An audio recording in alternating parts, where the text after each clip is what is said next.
Today on Sauna Talk, we are joined by several different summer guests to my island cabin sauna in northern Minnesota.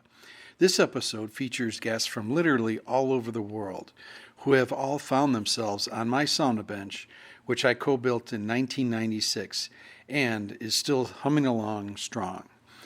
The sauna is 3.5 hours north of Minneapolis, Minnesota, close to the Boundary Waters Canoe area on Lake Vermilion, one of the largest lakes in Minnesota, which boasts 10,000 lakes. This Lake Vermilion stretches 26 miles east to west, and our cabin sits on the largest of 365 islands, called Pine Island. There are no roads or cars on 7-mile-long Pine Island, but there are some hiking trails, and one of my fondest memories and routines of sauna on Pine Island is to fire up my sauna stove, then take an island hike in nature, returning to pull the coals forward and maybe toss a sauna log on the stove. So today on the bench, I'd like to introduce Alex and John. He says, I've been coming here my whole life. Wood-fired and great heat is what I love. Bill and Ingrid, quote, the first thing we did is start planning for our backyard sauna, end quote. We are enjoying our sauna and still working on our sauna. And Lee Sarkala, my memory of sauna goes back to splashing in the bucket on the floor as a young child. And we have Becca and Garrett Lampa. My dad welded all the Kuma stoves out of Lamper Manufacturing until about 2017. Finnish culture is very close to home. Scott Gallis and family from Brazil, quote, where you are at is where you are able to enjoy it the most. In sauna, friendships are unforgettable. People are able to get on the same vibration and welcome peace. And we have Petri Leivinen and Mike Tuttle. So I'd like to just throw this out at you. There's some great content and context on the bench, and for many, this is where the resonating wonderfulness of sauna shines. In nature, detached from the busyness of day-to-day, birds chirping, water lapping along the shore, long twilight evenings that transition slowly, when the thought of tossing another log on the sauna stove isn't a question, but something you just do after pulling the coals forward. This is where and when we get the full appreciation of the fact that sauna in nature is bigger than all of us.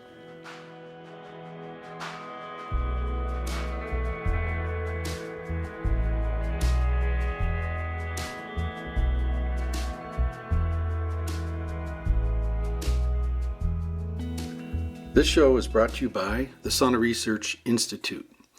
The Sauna Research Institute is a newly formed 501c3 nonprofit.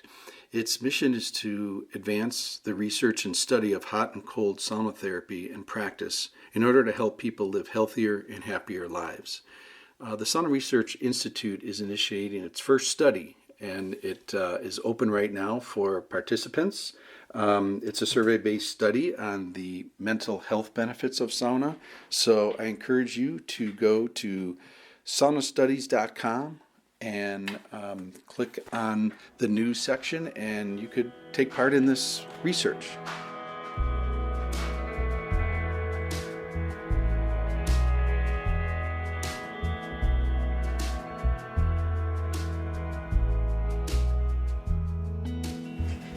So this episode is interesting on many levels. It's recorded all in the same place on the sauna bench in northern Minnesota.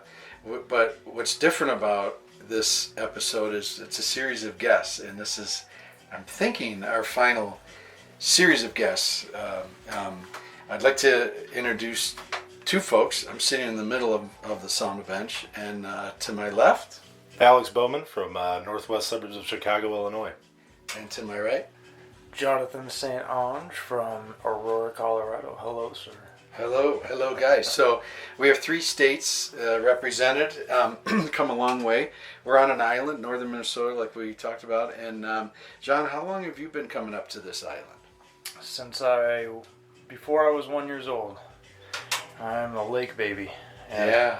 All my life. Your whole life. And that's 84 years? Yes. I was trying to keep that vampire a secret. Yeah, man. Yeah. It's so you've been taking sauna on Lake Vermilion. This is cold water. Do you prefer the heat or the cold, John? Oh, heat all the way. In wood or electric, and why? Oh, wood, no question. Electric cooks the skin from the outside in. Wood is cooks from the inside out. Kind of feel like a stuffed pig in here, in the best of ways. Right. It's that thermal density kind of yeah. concept. Yeah. Over to you, Alex. So you didn't grow up with sauna. You weren't, born on this island or you're coming up here your whole life and stuff. So what do you think about sauna yourself? Yeah. Go ahead. Yeah, so I've been coming up with John. I've known John for my whole life, but probably out of my 35 years, I've probably been up here 6 times, let's say, 6, 7. And sauna was fairly new. I mean, I knew it in, a gym, sort of like a more sterile type of environment, versus out here in the woods where, you have beauty of nature, and it's a very different experience than being in a gym somewhere. So, but being up here, I guess it's interesting because I'm probably the most novice sauna-er. So at one point in time, I really tried to follow what other people were doing. But what I've learned over time is more about just sort of feeling where I'm at and just allowing the sauna experience to be my own, right? So I'm a little bit I've got a lot of insulation, if you will. So I really like the cold is probably where I feel most comfortable. If I'm in a really hot sauna, then I can probably only take, 2 minutes of it, let's say, 3 minutes, and then I get sort of overcooked and I need to get cold again. But So just trying to be in that experience and just let the sauna speak for itself, I guess. So well said. And I think we were thinking, this is to me an essence of good sauna is that the sauna session, it's everybody's, how do you say that? A sauna session is... What did we say? yeah, that's the great thing about sauna too. It's your own. Your sauna session is your own experience, your own journey, however you want to put that. Like, you don't want to force it. Just like anything else, if you're a musician, you're playing music with somebody, you can't force it to happen. You can't force it to feel right. You just have to let it be, let it breathe. And so that's what I've learned through some of the saunas with you guys. And again, the sensei in the middle who's recording this has his. You've got your sort of sweet spot, right? Like you've got the way that you like to experience it, John. I know, again, as you said, you like to get real crispy, and then I usually see you fly out of the water faster. Anyway. But the sauna session is your own journey. Yeah. And the spirit on that one is every body is different. Yeah. And also within that is everybody's different days. There are days where I'll really lean into a hot round and just really go at it. And then there's other days, I don't know if I'm more tired or a little more stressed or wherever, where my hot rounds are shorter. Yeah. But I love that. I think that is one of the great essences of sauna is the sauna session is your own journey. Right. Yeah. Anything more on that, John? You want either of you guys, any more thought to that? Yes, insulation. I don't have any insulation, so the cold. No, the lake, I can't do it. But I spent almost a decade in Thailand, so the first 5 minutes I feel like I'm back at home, and then it gets like you're walking on the sun. But yeah. So we're gonna throw some water, make some lulu, make some steam here, and hear some screams. We'll get in on that right now. So anything else you want to share to listeners of Sauna Talk, the podcast about sauna, most often recorded on the sauna bench? Alex, take us out. For those maybe getting into sauna in their own way, in their own spirit, for someone from your perspective, coming up to the north of Minnesota, anything you want to share with listeners? Yeah, I guess the last thing is that it is a beautiful thing. And when you really get the authentic sauna experience, there's nothing quite like it. There's nothing that it changes the way that your mind and body sort of sit together. And again, like to that very exact thing, to that very sort of same sentiment, it doesn't matter if you spend 15, 20 minutes or 20 seconds inside the box, as long as you do it, and as long as it feels right for where you're at, as you know. And Glenn, as you mentioned, like sometimes you want to really roast, sometimes you just want to have an easy experience. And so yeah, whatever your body is telling you to do, just follow that.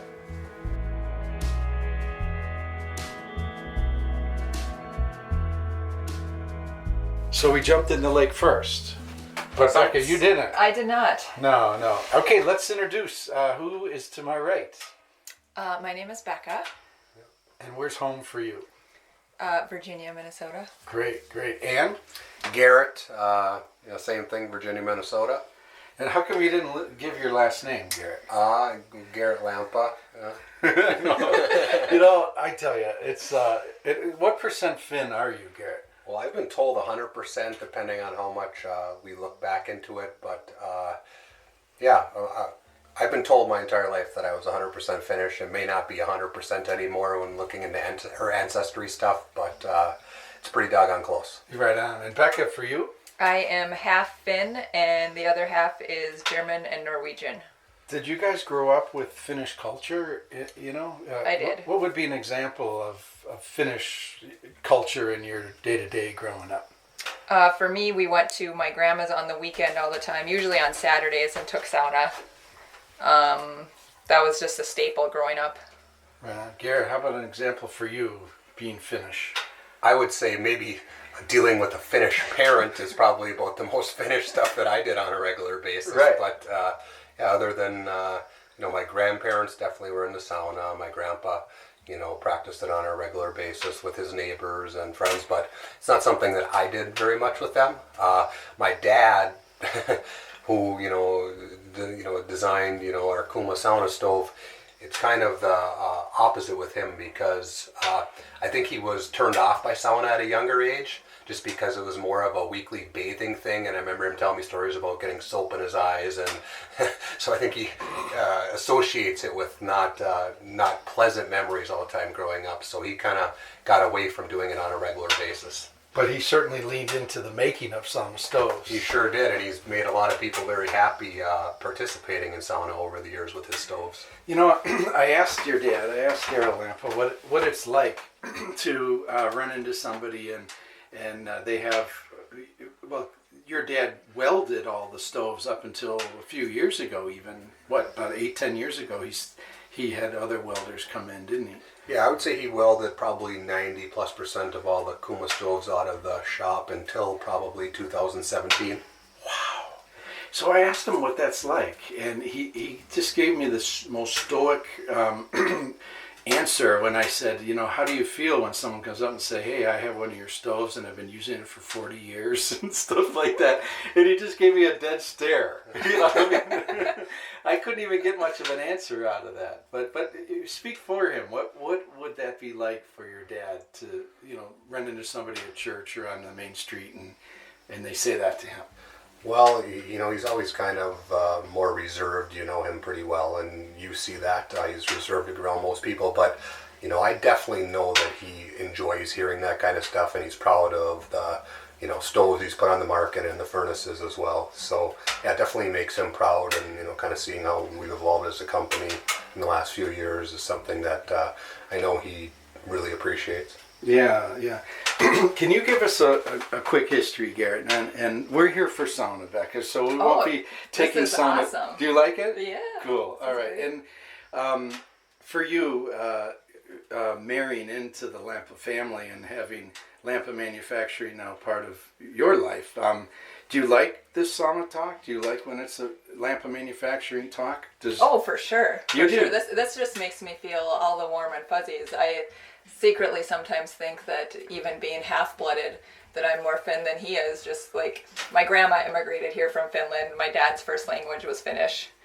English was his second, so culture is really close to home. Oh, that's wild. So, Garrett, for the listeners, can you take us through the patriarch side of your family, your your father's father, and I know you've maybe shared this story once or twice, but as it relates to Lampa manufacturing, or just tell us about the history of the immigration of your great grandparents? Yeah, right? so Isaac is the Lampa that came over here and had sons Richard Lampa, who was my great-grandpa, and Richard had Herb, who was my grandpa, and Herb had Daryl, my dad, and then that's down to me and my boy and daughter, Leaf and Timey. So, yeah, I mean, Yeah. there's a long history of the Lampas up here on the Iron Range, and that's kind of where they, how they migrated over, or immigrated over. So your great grandfather immigrated over. Yep, that's Isaac. And then Okay. Richard is the one, my great-grandpa, who started making sauna stoves locally over here in, Tower and Barris area. And we have one on display, actually, that was made in the 30s at our facility right now. And then I would say my dad and my grandpa in the mid-70s really started, turned it more into a business, turned the creamery into, I would say a makeshift blacksmith shop, kind of, more or less, before we, kind of amped up production a few years ago. But yeah, it's kind of... So you were too young to remember, but Herbert and your dad, Daryl, would tinker. They would literally tinker in the garage, perfecting a stove that burns wood efficiently. Did I get that right? Yeah, I mean, I don't remember all the details, but I do remember a lot of nights, a lot of days of the testing and, them together, whether in my grandpa's garage or over at the dairy, the dairy is where my dad was testing most of the stuff during my lifetime. So I would say, where I can remember back to, the mid 80s to, I went to college in 2000, right around there. So, 15-year stretch of him developing, evolving our current product line, or just making, consistent improvements, or just trying to make it the best possible. So when you think about your dad, Daryl, your father's father, Herbert, and your father's father's father, they were all into welding and all into making wood burning sauna stoves. Correct. That's Yeah. amazing to me. Yeah, they are. Amazing to me. And my challenge to you is to take up welding at least for a time. Right? At some point in the future, I'll probably dabble in it, but that's something that my dad never pushed upon me because just of the working conditions he was involved in and stuff over there. I don't think that's what he wanted for me at the time until we were able to evolve it into what it is now. Yeah. Well, Richard, welding the furnaces or the sauna stoves, that was more of a side hustle for him, wasn't it? Yeah, it definitely wasn't his full-time job. He just was talented at it, and was. The local people knew that he made a good product over there, and so kind of on the side, like everyone has a side hustle these days. That's what his was back in the 30s and 40s and 50s. That's a great point, Becca. And what was his main gig? If sauna stove making was his side hustle. I think he welded the ships down in Duluth, didn't he? At the shipyard? Yeah, correct. Wow. Cool.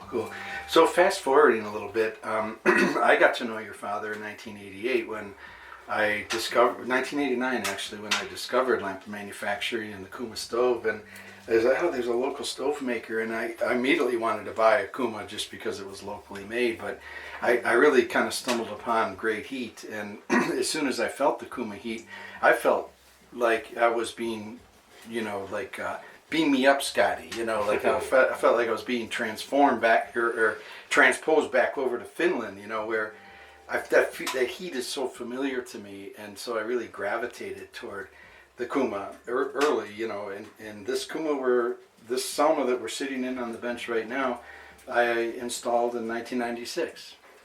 Yeah, it's Wow. quite the life cycle it's experienced. It looks brand new. Well, I take great care of my Kumas. That's the thing. And oh my gosh, Gary, did you have any idea how many Kumas have gone through my hands since you and I have known each other? I would definitely say in the hundreds, so that's a pretty nice amount, that's for sure. And the thing is I was initially director of sales and marketing for Lampa Manufacturing, but I retired my position because I love the product so much that I just want to maintain some objectivity to my love for the product. I think I'm helping sell more retired from my position. Well, just getting the information out there is where you've really excelled at, and sharing the experience with others. Just within the last 3 weeks, we've had I got an email from a guy earlier this week that finally rusted out his Kuma stove. It was like over 30 years old. He said he wanted to buy another one, so that's pretty cool to hear. Then you were at the shop last week when we had refurbished the other one that was almost 30 years old that had a little hole down by the ash pan or something. But but that, in point of clarification, that Kuma rusted at the base because it was stored improperly in the guy's garage. It was like sitting in a puddle for a while. Correct. It wasn't due to anything about the design or performance or longevity. No, that's correct. I mean, it is really hard if these are operated correctly. It's really hard to damage or decrease. The amount of sauna sessions you're going to get with it. Obviously there's external factors when you start feeding externally out there. When you start getting in the cold, the water mixture, it's just that can decrease the longevity. But you're still looking at I would hope 20 plus years for the majority of situations. Yeah. Hey, Becca, how would you describe the heat that we're feeling right now in this Kuma on Pine Island, Lake Vermilion, in this July afternoon? So I actually took a sauna yesterday in our basement electric Kuma stove, and the heat is just, it's constant with the wood burning. There's no fluctuation of the temperature. And so I'm just profusely sweating balls over here. That's great. And one of the great things about sauna is the freedom factor. Unless you're in Germany, of course, where there's a stopwatch, says everybody in at this time, everybody out at this time, and the guy's swinging the Ofka style. But the Finnish style is a style I prescribe to. Is when you're hot you leave, and when you're cold you go back in. And and that's something that I've in this sauna right here, and it's not a large sauna. This is only I don't know, maybe close to 7 by 7, probably a little less. But we've had 8, 10, 12 kids in this sauna, neighbors, people visiting up for the summer and stuff, and that's just so great with sauna with family and multi-generational stuff. Is that the kids, hey, their body mass is a lot less. They're going to get hot a lot quicker, and there's nothing better to encourage kids to lake swim than a good sauna around. Let me just say something with this, Glenn, because you're definitely correct on the size of the sauna. That's one thing I really learned from you last summer, experiencing the sauna and seeing the Kuma stove from the 90s and you hear how well it's operating still. But I see a lot of people that tend to overbuild their sauna based off of the amount of people that are typically going to be using it. But to me, this is almost like the perfect design layout over here. When maybe a 6.5 by 7 by 7, something like that. I mean, it's quaint. You can kind of go in and out of here, but the experience, you get this cultural closeness that you're in here, and you're kind of experiencing it together rather than being 10 feet apart on a 10 by 12 sauna. So I really came to appreciate this size sauna and just the overall experience it provides. Yeah, there's a post, we've talked about this, there's a post on Sauna Times that says big homes, big cheeseburger, big cars, but we don't have to build big hot rooms. And I think this is a spirit to that, where it's really, when you think about why we step into a sauna hot room, it's for this. It's to get our entire body core up to a certain tolerance and temperature, so that cold, the counterpose of what we're experiencing right now, is that much more invigorating. Invigorating it is. Yeah, man, and that's it. So when we think about hot room size, right, like that's what we're trying to achieve. And I get it about sauna parties and stuff like that, but when 8 people, like we just talked about that, granted most of them are kids, but you can get 8, 10 individuals in here, and it helps get their body core like really hot. That's the objective, and that's why you can do it in a smaller hot room. Completely agree. So I can tell we're getting ready to jump in, and I just wanted you folks to hear it from 4th generation CEO of Lampa Manufacturing. And you're so damn humble about your position and role. You didn't choose to come on board to the family company until recently, and can you just give us a quick, I know we're going to jump in here, but give us a quick story about where you went to college, what you've done, and where you're sitting in your role today? So I graduated from college at Wisconsin Stout with a degree in hospitality and tourism. I was at Fortune Bay Resort Casino up here on Lake Vermilion for 15 plus years. Did my internship in college out there, had a great experience, managed a lot of people, was a director for many years. How many? How many were under you? Overall, it fluctuated probably from 30 to 180, 200 people, with the majority of the time, definitely much more than 30. And then on the side, I was doing all the back work or the book work and financial stuff for the business and the marketing and branding since my grandpa got sick in 2008. So I'd been doing that almost a little over 12 years before I decided to come on full board. And the way the universe delivers is Dale. Let's talk about Dale real quick and the timing that allowed Lampa Manufacturing to remain 100% family-owned, fourth generation. Yeah, hard to beat Dale. I interviewed Dale back in 2016 myself at my parents' house. I remember going over the financial stuff with him. He was interested in buying the company. He was relocating up here. We ended up working something out where he was going to become the general manager for us, and he has been that since 2017. He's done a fantastic job. You couldn't ask for a better all-around guy to work with. He's got tons of management experience. He's tried to help us with a ton of things. Obviously different scales than what he was used to down in the cities, trying to ramp up from us from 2 employees to 3 employees to, 18 or 20 now. But definitely still some growing pains, but I couldn't ask for a better partner in crime than Dale. Amen, brother. To make Amen this to that. Dale's actually helping redo my entire Lund, my 1980 Lund. He's fallen in love with our Lund boat.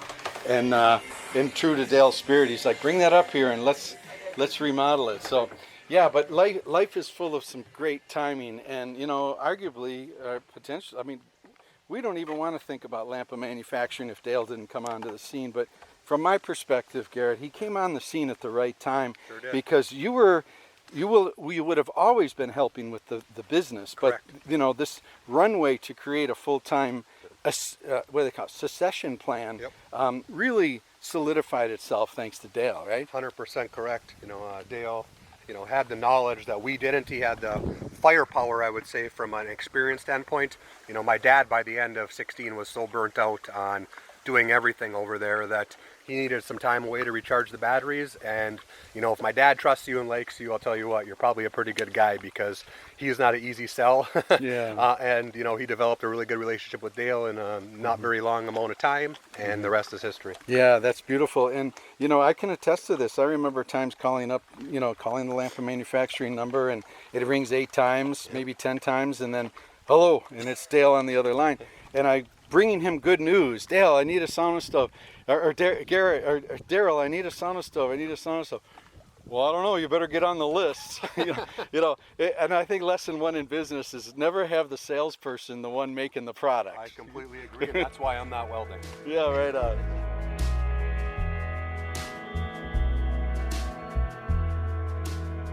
So my wife Julia says one of the great things about being up here, in the Northland, is we just party with the people that are already here. And you guys were kind enough to send a text and say, hey, we're close by. Can we pop over? And here we are on the summer day, sitting in my sauna on Pine Island. And let's introduce yourself. Bill and Ingrid Tanner McCain. And you guys live where? Spring Park, Minnesota. Which is just outside of the Twin Cities, western suburb, Lake Minnetonka land, right? Mm-hmm. Yeah, cool. And sauna, a big part of your lives today. Tell us real quickly about how, maybe a history of sauna for you, Ingrid. Sure. You were into it first, right? Well, it's hard to say. Actually, Bill, we both from childhood have been kind of immersed into sauna culture. So it started for me up here on Grassy Point on Lake Vermilion. Our family had this home, and as a kid we'd also come up here in the summer, and we'd sauna during our free time between swimming, fishing, and chilling. Right. And what a great insurance policy for bad weather, right? Exactly, yes. And plenty of rainy, cold days, but the lake is that much better with sauna. Absolutely, it's beautiful. Yeah. And Bill? Yeah, my sauna days in the early times were in the UP at my grandparents' cabin. And my grandma is the Finnish person, still speaks some of the language. And yeah, that was our what we do when we went up there in the evenings. So the big question is, did you guys know of each of your independent love of sauna before you met? Like as you met, or when did it come out? It's funny you ask. Bill and I have known each other for, I think, over now 20 years. Yeah. So when we were teenagers, we never spoke of sauna, but actually sauna was part of both of our lives growing up, and we were unaware. And then recently when we rejoined in our mid-20s and we found our love for each other, we actually came to the cabin for a couple months lived up here, and we rekindled that love for sauna at the same time. We smoked our fish in there, we dried our clothes, we just enjoyed sweating in there and talking about everything. Wow, that's beautiful. So that became a real a lot of mortar in the brick of your relationship, I sense, huh? Yeah. And so fast forward a little bit further. Tell us a little bit about how sauna's become a bigger part of your lives in the Twin Cities, Lake Minnetonka area where you live. Bill. Well, a lot of travel all over the place. And you both work for different Swiss companies, right? That's correct. So travel meaning not like you guys are going to Iowa. It's like you've lived in Switzerland together. Yep. Right? Yeah. Okay. We came back to the States, and when we purchased our home, the first thing we did was start planning for our backyard sauna. Which has been our dream forever, to have our own backyard sauna. And it was kind of convenient because it coincided with the pandemic, and we didn't have to go anywhere. We could order a lot of our materials, and they were dropped off. And on our free time, we were out in the backyard working on the sauna. Similar like you, we built it by hands. Yeah. So DIY. Did you? How did Sauna Times come into your focus? Well, Sauna Time's it's been something we've been reading about since 2015, so it's nothing new. But when we started building, we knew we needed someone who had expertise, some resources additionally, like outside of just Google and YouTube. And it's been great to be able to talk to you and then be in contact with other enthusiasts and have a community. We met in person when you came to pick up a Kuma stove, right? And gosh, I remember that time. I mean, I've had a lot of people cross my paths, and it's such a great thing, this commonality we have of love of sauna and stuff. And I really have not met any dickheads when it comes to sauna building. There's a DIY enthusiast culture, and there's a love of sauna and the chill and the nature and all that goodness that comes with it that everybody listening knows very well about, and the three of us certainly know all about. So it was a real pleasure to get to know you guys, and share the passion that you had to build your sauna during the time of Corona, right? Yeah. Right on. And so you finished it when? Like you started it and finished it when, Bill? Well, Finish is a tricky word. And is it with one N or two N's? Exactly. Just one in this case. We are still finishing it. But we probably broke ground, what? September? Was it October. that? Actually, we broke ground October, so we worked through it during a winter. October 2021. Yes. 2021. Okay. No, 2020. 2020. Okay, so COVID was in its thick. Yeah, in it the was. world. Yeah. Everything was locked down Yeah. except sauna. We took our first sauna Christmas Day that year. Oh, not bad. That was our goal. 60 days. We had. If you got nothing else to do. Yeah, that's right. There were leaks everywhere. Sure. In the door and the windows and everything, but We used lawn furniture. We Uh, hadn't it's- seats yet. we're still finishing it. Yeah, but actually it's 90% done. But Well, to make you feel better, I mean, this is my strong opinion, is the sauna build is never done. I mean, Right. Yeah. I think there's always some little tweaking and movement. I mean, just here, like the sauna that we're here with on Pine Island, Lake Vermilion, Tower, Minnesota, Northeast Minnesota. I pulled these benches out a couple of years ago, and it was like, I forget what I was going to do. I think what I was going to do is replace them, but this is cedar, right? And this is 2x4 cedar that's, what is it? It was, so I built this in 95, so it was old. I mean, the benches were quite old, 20 years old, and I just power washed them, and I had built the benches with the 2x4s on end, and I didn't mind that, but I really like the face of a 2x4, the 3.5-inch face. I just like that feel. I think the balance of wood to air The butt to air ratio is a little more comfortable. So anyway, so I thought, okay, I'm going to pull these benches out, and I don't know what was in store for me, but what was really cool is I just backed out all the screws and power washed the benches, the bench stock, the 2x4s, and rebuilt the benches in a day. And so the spirit of that is that the sauna build is never complete. We're always messing around a little bit, and I think that adds a lot of the character and joy of our sauna. Absolutely. Yeah. What's next on your horizon for your build? You say you're almost done. Is there something that's on the list? We even started talking about maybe making, because we have a cooling room, but we were like, well, maybe we want it bigger. So we were even thinking about renovating it and removing the wall and just having one giant sauna now. Oh, one giant hot room? Because the is so amazing. It can warm both rooms and have them both at 180 consistently. Yeah, true. And the other bit is, and I've been messing around with this. Your structure is 8x12, right? So I've been messing around with a 6x8 hot room and a 6x8 instead of a cool down room, less heat room. So you could have maybe 180, 190, and then 140. And so if you're having a sauna party where people want some level of moderation, but still have fun, and the others can still go to that next level. Right on. So TBD on that one, but yeah. So that's cool. What would you like to share with listeners who may be thinking about building their own backyard sauna, who are kind of in this planning stage or stage? Do you have any advice or thoughts, given the fact that you guys did your project through Corona and the shutdown time? What would you say to people that are like, hey, I don't know, maybe I just want to keep my health club alive, membership alive, or maybe I'll consider putting one in my basement eventually, or I'm really suspect to these, or I'm really vulnerable to these infrared marketing shill programs. What do you want to say to people that are considering all of the spectrum of sauna relative to your sauna, the backyard sauna retreat? That's a long question. I know. I asked a long question to let you guys really think of a light bulb to turn on that one. But what do you have to say to your sauna specifically? What is it that's giving you joy that you would like to share with others? Well, first of all, I think nothing beats the wood stove sauna. We've done electric, we've done infrared, and there's just something different about wood. There's that heat that comes off those Kuma stoves, and we love that little window, even though it's just so small, but that red light that glistens is just really relaxing, and it takes you outside your home, and we don't have any electricity in our sauna, and it's like this zen space away from it all that we wouldn't change. Yeah,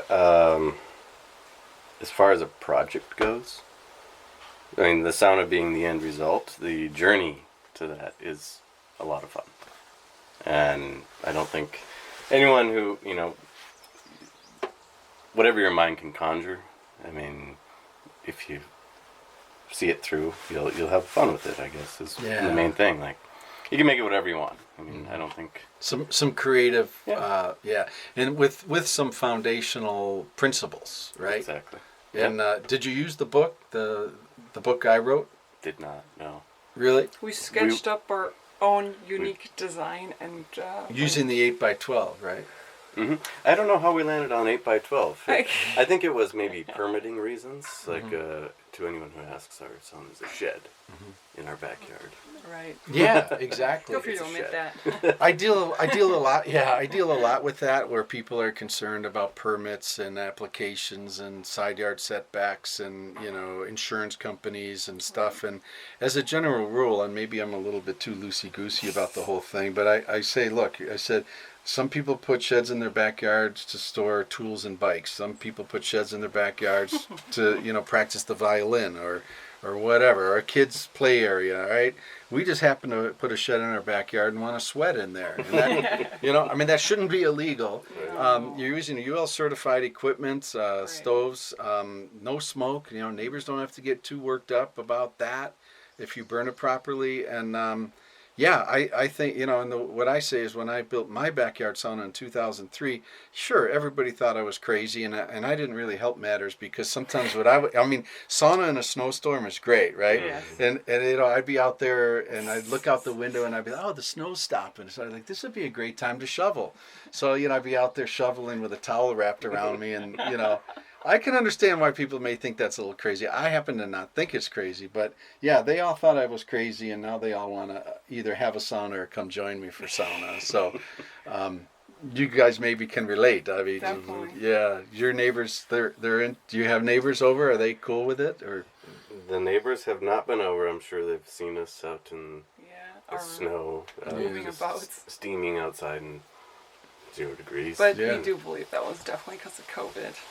Yeah. We moved in 2 years ago, and really up until just recently, we started really interacting more like this. Like in-person close versus over the fence, trying to be like, hi, Yeah. let's keep our distance. Yeah. Yeah. Cool. Cool. Yeah. Yeah, well, we appreciate you coming by the sauna. This episode has a whole collection of guests that have come to this sauna, a special place for me, built in 1996 on its own island. Ingrid, you said it really well about the vibe that you've created for yourself in your backyard. It's a little bit of up north at home, right? Definitely. Yeah. Any final send-offs, final words, listeners, to fellow kindred spirits digging sauna? Any final thoughts of how sauna is working for you guys in your lives? It's just part of our life.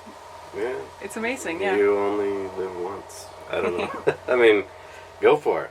Right on. Yeah. And also for the ladies who are potentially not wielding hammers often or feel weird to work on a project with their husband or with their partners or whatever. Yeah, Bill and I've learned a lot. I say I'm a carpenter now.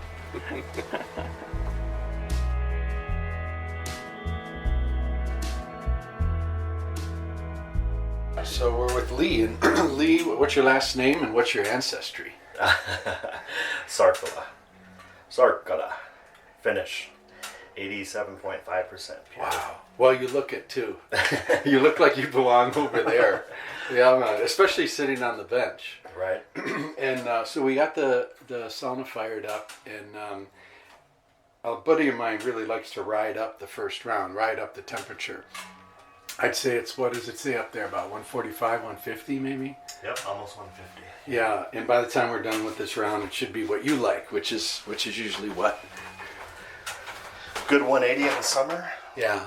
200 in the winter. Ooh, I like that. Yep. Yeah, that's a nice, I'm right with you on that. I mean, 200 in winter is an interesting one because you want to give yourself some cushion, so sometimes it can drop down to 180 in winter. Right.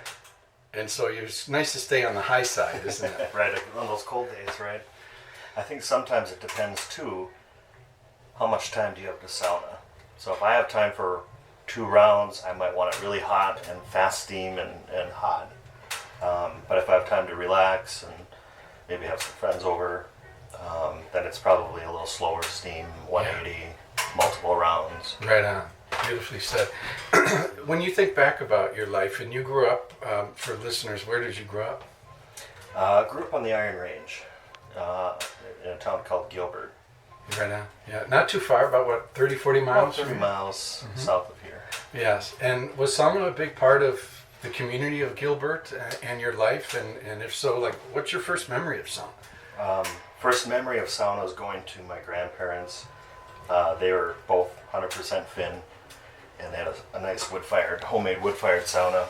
We would go on every Wednesday and Saturday, sometimes only one of the days, but we'd go as a family, and there's 4 kids in my family. I was the oldest. So it was my mom, dad, and 4 kids, and every family would go to my grandparents' house on a Saturday night. We'd watch Lawrence Welk, and then when one family was done with the sauna, the next family would go in, for a half hour, 45 minutes. And so that happened, there's probably 4 or 5 families on a Saturday night that would come in. And as a young kid, we used to be able to fit in the stainless steel or galvanized steel buckets. Yeah. And so they'd had 4 buckets there with water that we would sit in as little kids and splash around. And splash around. And these were your cousins or your siblings or Yep, both? my siblings, could be my cousins, right? What a amazingly beautiful experience to have that level of family relationship with uncles and aunts and cousins and even your parents and your siblings. Right. This was on your father's side? Mother's side. On your mother's side, Mother's yeah. side, yeah. And then was there a dinner involved after? No, there wasn't a planned dinner because it happened every Wednesday and Saturday. Yeah, it was a functional gathering then. It was, and that was a traditional. Those were the two traditional nights. The Finns up here would actually, have a sauna, and neighbors could come, or right, children or relatives.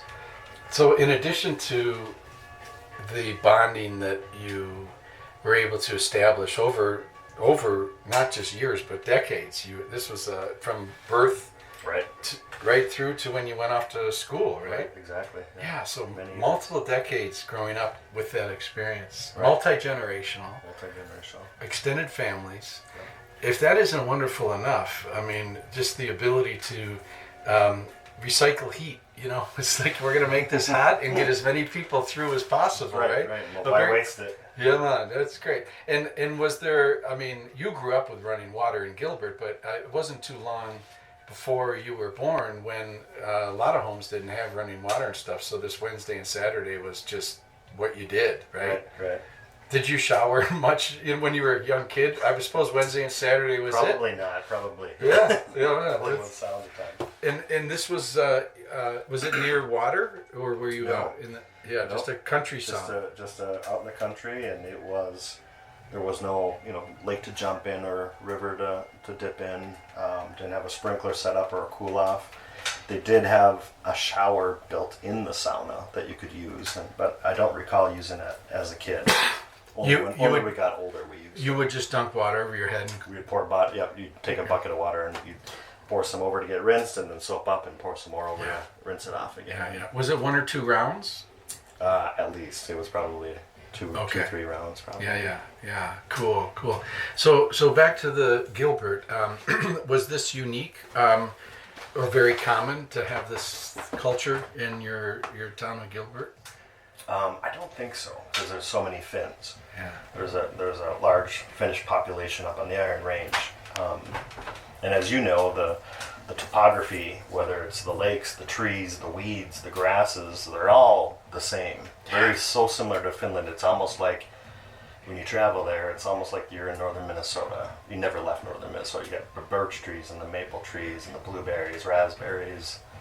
Even the weeds are the same. Yeah, well, you think about it. I just got back, a month or so ago here, and I had to pull over and take some photos for Julia because you have a country of 5.5 million people, which is 5.5 million. Yeah, so 5.5 million, right? So Minnesota's about that, maybe a little less, but close enough, right? And we boast here in Minnesota 10,000 lakes. Well, over there, I said, there's 100,000. I was corrected. No, we have 180,000 lakes. So my point is, I'm driving from Pieksämäki, this little town like 3.5 hours north of Helsinki.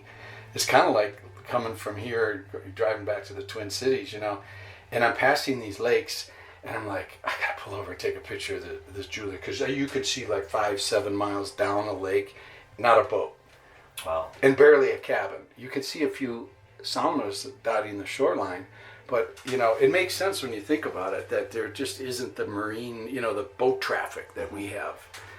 Is one thing I noticed different. It's just, nature far outweighs humans over there. Definitely. Hide your impact. Yeah. Like you said, you might see a sauna close to the lake shore, but you don't see the cabin right there. So it's probably up on the hill further. That's it. Yeah, good. So really, your memory of sauna is before you could walk. Is that right? Probably, right. Yeah. At a very young age. Is sauna part of your life today, Lee? And if so, Yeah, it still is. I have one at my house. It's gas fired for my neighbor's pleasure, so that they don't get upset about smoking sauna stoves in the middle of summer or winter or spring when their windows are open. But yeah. I try to. If I'm home, I'm usually taking one every night. Wow. So it's a good. How is the gas performing for you? We've talked about it, but for listeners, lay it on us.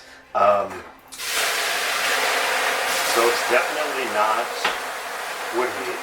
You don't have that deep penetrating heat that you get with wood heat, but it's definitely better than electric because it still is a flame heat, and it does heat up quite quickly, and the rocks get hot, fairly hot, and maintain their heat. Yeah. So good steam. So it's a good steam you get. Sometimes even once you're up around the 200 mark, maybe a little higher than 200, it's a biting steam. Yeah. But at that point, any steam's True. hot. But Yeah. But So it's, you can temper it though. you can. Yep. So I drop it down to during the summer, so it's 180, Yeah. 185. Good. A lot of fuel, or how's it working for It you? depends on how much I use it. If I use it every day, I'll probably go through a 100-pound tank in a month. Yeah. Not bad. If I'm traveling a lot for work or something, then it goes less. But Yeah. So you figure, do you have those big containers of I have a 100-pound tank, two of them that I'll have one filled up ready to go, and then when that one gets empty, I'll swap it out, Yep. and then within the next few days, I'll bring it to the gas company, fill it up again, and bring it home, and just have it on standby, ready to go. Have you ever forgotten to fill it up, and then the one that you have is like in between rounds? I And you're like, have had that happen. Yep. I think you only do that once as a sauna That's nut, right? You learn your lesson with the propane that, it's hard to tell how full the tank is, and you want to try to squeeze as much as you can out of it. And so I've had it early on. I learned I need two tanks because when one goes, if I'm in the middle of a sauna or it's heating up, I'm about to, I have nowhere to go and get in, and it's probably 9 o'clock at night. Yeah. So then I learned my lesson to have two tanks. And then, just like you said, you learn your lesson if you don't fill up that other tank, because one time it did happen where I ran out. I'm like, oh, I'll get the other tank. And that's when you're throwing a sauna party with 4 or 5 friends, Hopefully right? not, but yeah, it could happen too. Yeah, I'm never going to Lee's again. That sucked. I had to wear a jacket on the bench. So I have done, going back to the childhood, I host an annual Super Bowl sauna party at my house during Super Bowl Sunday. So I have a lot of friends with younger kids, and we invite over, and everyone brings kind of like a potluck. Everyone brings something for the Super Bowl. Is this is in St. Paul now? Where you In St. Paul, yep. And then and we kind of do it almost like my grandparents did. Like, hey, a family's going to go in. If anybody else wants to go with them, they can. But I also made sure I went and I got 3 of those galvanized steel buckets for the little kids, because my memory of the buckets and they love it. They're splashing around and having fun. So true. Yes, I can relate. This sauna we're sitting in right now, and I think you know this, I built this along with my friend John in 1996, and Grant was 1 year old, and Nathan wasn't even an idea at that point. Nate was born in 1999. And I remember both of them doing the same thing, splashing around. Although we were using one of those little plastic tubs that you put in the sink, the dish tub kind of thing. Yep. We still have the little dish tub, and I can't believe how small it is. And to think that those kids were splashing, it's just, right? Yeah. It's. I just feel so great to have had those memories of our children being raised right in this sauna. Mm-hmm. Beautiful stuff. So Lee, hey, couple questions, and then we can throw more steam. And are you good? Yeah, sounds good. Yeah. So for listeners, you grew up with sauna, you're born with sauna and all that. What do you think about where sauna is today? At least not just for you personally, because you've held on to your tradition, pretty consistently, I guess is the right word. But as you see sauna becoming more popular in North America, specifically in the United States, maybe even in Minnesota, you pick any one.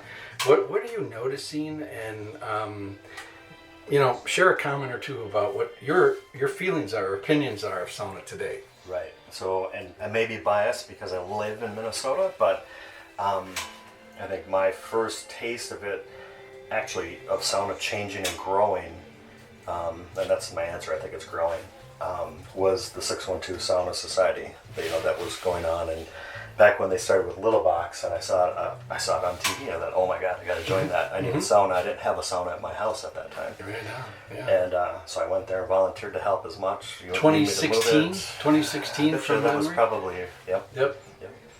and so got involved with that there. But and that group, certainly, and you and I have been involved with that, but that's grown to now it's a co-op, and they have a large sauna, which is beautiful.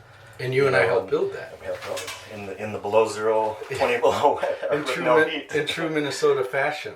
And as well as a lot of other volunteers, Exactly. which it takes a village, and Right the village sure built it. But Yeah, and a shout out to JP. I mean, he really helped Right. mobilize so many of the moving parts to doing that, and to his credit, and his backyard. in his backyard, yeah, and Elizabeth showing up with salmon soup. Oh yes. Remember that? Split And- pea and salmon. Yeah, and just this host of volunteers. You on that list coming over.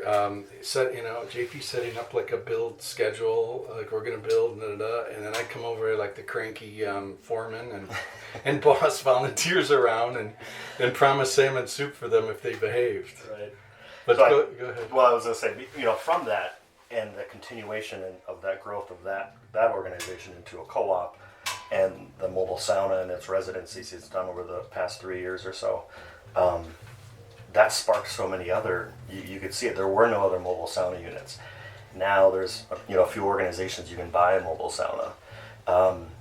And some people have built or purchased a mobile sauna for the purposes of, just like the 612 Sauna Co-op did, is to bring sauna to different people, to rent theirs out for parties or events, or if someone just wants to have a sauna in their yard. Amen. Yeah. So that didn't exist 10 years ago, right? And so It really didn't seeing exist that, really until this benchmark, and let's Right. just date stamp it as 2016. Right.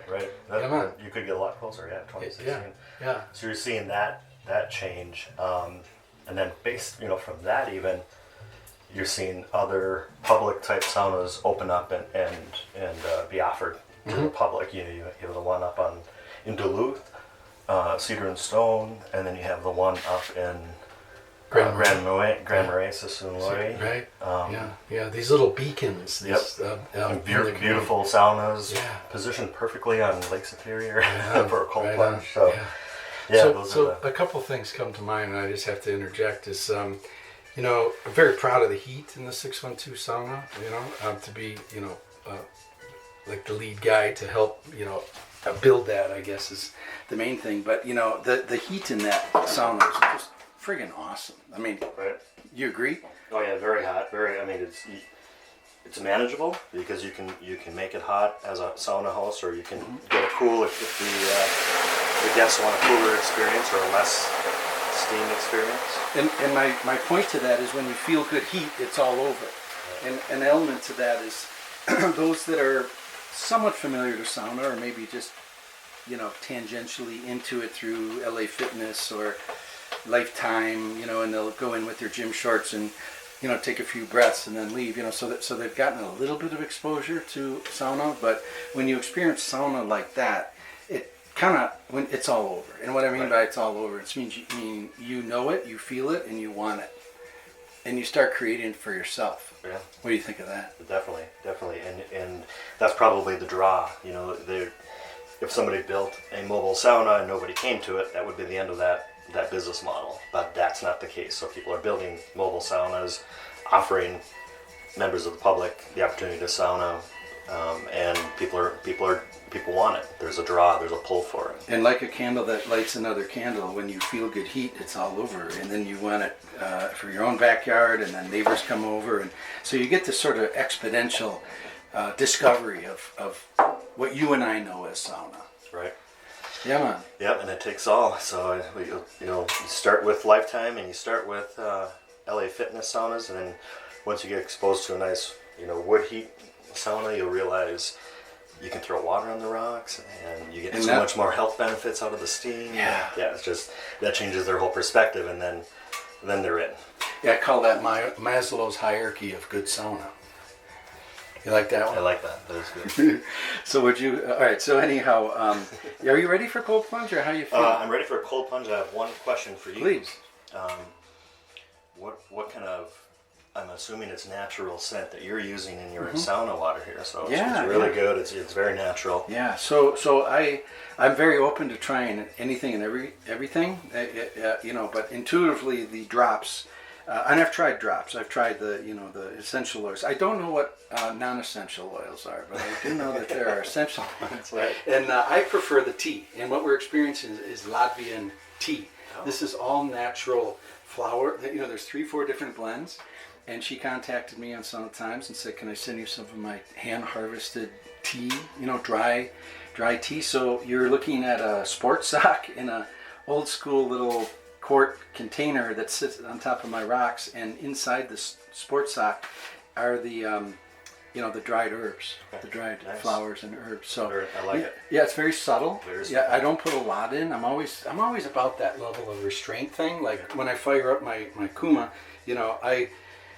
I see how few pieces of kindling I can use to make the transition from birch bark. I always try to see how little I can add for the maximum wow. So I'm glad you like the essence. Yes, I like it. It's good. Yeah. It's very natural. So. Yeah, that's the key. Like you said, subtle. It doesn't hit you. Doesn't overtake. Yeah. It doesn't focus your experience on the smell. Totally. It's just there. Well described. With Lolu water, with steam, when you add essences and stuff, one of the other things I like to do is I'll throw essence infused or, this herb infused tea a little bit, and then always follow it with straight water. Yeah. It's like a shot in a beer, or you have a chaser, just to clean the palate, right? There you go. Okay. I like that. Let's jump in. All right.